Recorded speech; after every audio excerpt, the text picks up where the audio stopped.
ರಾಷ್ಟ್ರೀಯ ಸಂಚಾಲಕರಾದ ಸರವರು ತನ್ನ ಮನೆಗಳು ವೇದಿಕೆ ಮನೆ ಎಲ್ಲರಿಗೂ ನನ್ನ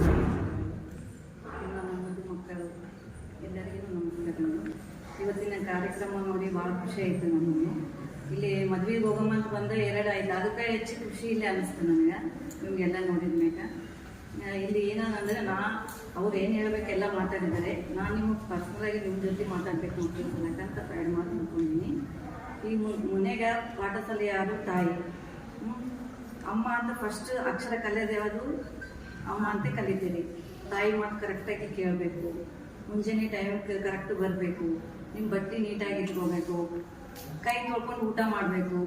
ಈಗೆಲ್ಲ ಮಾತನೂ ಏನು ಹೇಳ್ತಾರೆ, ಸ್ಯಾನಿಟೈಸರ್ ಯೂಸ್ ಮಾಡಬೇಕು ಅಂತ ಹೇಳ್ತಿದ್ದಾರೆ. ಅದು ಕರೆಕ್ಟಾಗಿ ಮಾಡ್ಕೋಬೇಕು ನೀವು. ಮತ್ತು ಇಲ್ಲಿ ಇದ್ದವಾಗ ಸ್ಕೂಲ್ದಾಗ ನಿಮ್ಮ ಇಲ್ಲಿ ಯಾರು ಇರ್ತಾರ, ಈಗ ಹುಡುಗರು ಹುಡುಗಿಯರೆಲ್ಲ ಇದ್ದಿರ್ತಾರ, ನಿಮ್ಮ ಅಕ್ಕ ತಂಗಿ ಅಂತ ತಿಳ್ಕೊಬೇಕು. ನೀವು ತಾಯಿ ತಂದೆ ನಮ್ಮ ಮಕ್ಕಳು ಸ್ಕೂಲಿಗೆ ಹೋಗ್ಲತ್ತಾರ. ಈಗ IAS ಆಗಿರ್ಬೋದು, PSI ಆಗಿರ್ಬೋದು, ಆಟೋನು ಹೆಣ್ಮಕ್ಳು ನಡೆಸ್ತಾ ಇದ್ದಾರೆ. ಪ್ರತಿಯೊಂದು ಜಾಬ್ ಮಾಡಬೇಕು ನನ್ನ ಮಕ್ಕಳು ಅಂತ ಎಲ್ಲರಿಗೂ ಆಸೆ. ಹೆಣ್ಮಕ್ಳು ಯಾವುದೇ ರೀತಿಯಲ್ಲಿ ಕಮ್ಮಿ ಇಲ್ಲ. ನಾನು ಸ್ವಸಹಾಯ ಸಂಘದ ಅಧ್ಯಕ್ಷ ಇದ್ದೀನಿ.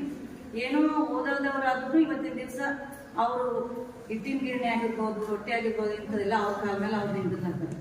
ಅಂಥವ್ರು ಕೂಡ ನಮ್ಮ ಮಕ್ಕಳು ಓದಿ ನನ್ನಂಗೆ ಆಗ್ಬಾರ್ದು, ಅವ್ರನ್ನೂ ಅವ್ರ ನಮಗಾಗ ಆಗಲಿ, ಅವರು ಒಳ್ಳೇದು PSI ಆಗಲಿ, ತಹಸೀಲ್ದಾರ್ ಆಗಲಿ, ಏನೋ ಇಟ್ಕೊಂಡಿರ್ತಾರೆ ತಾಯಿ ಅಂತ.